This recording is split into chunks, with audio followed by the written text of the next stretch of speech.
আসসালামু আলাইকুম ওয়া বারাকাতু। আজ 12ই রবিউল আউয়াল, বুধবার 26শে আগস্ট, 11ই ভাদ্র। এই, আমি যে বিষয়ে আজ এখন কথা বলবো সেটা অত্যাধিক গুরুত্বপূর্ণ কথা।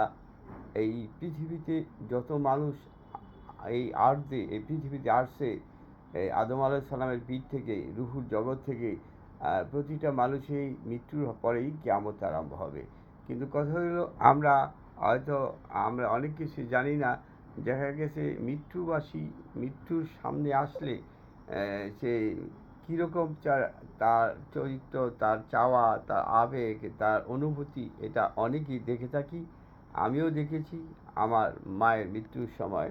আহ, তারা বলছে, ওই দেখা যায়, কি জানি দেখ। এটা মানে সে ভালো খারাপ এটা সেই জানেন, দুনিয়াতে আর কেউ জানে না। আপনাদের আত্মীয় স্বজন, পিতামাতা যারা দুনিয়াতে নাই, তাদের জন্য সবসময় রাব্বির হামহুমা কামা রাব্বায়ানি সাগীরা বেশি বেশি পড়বেন।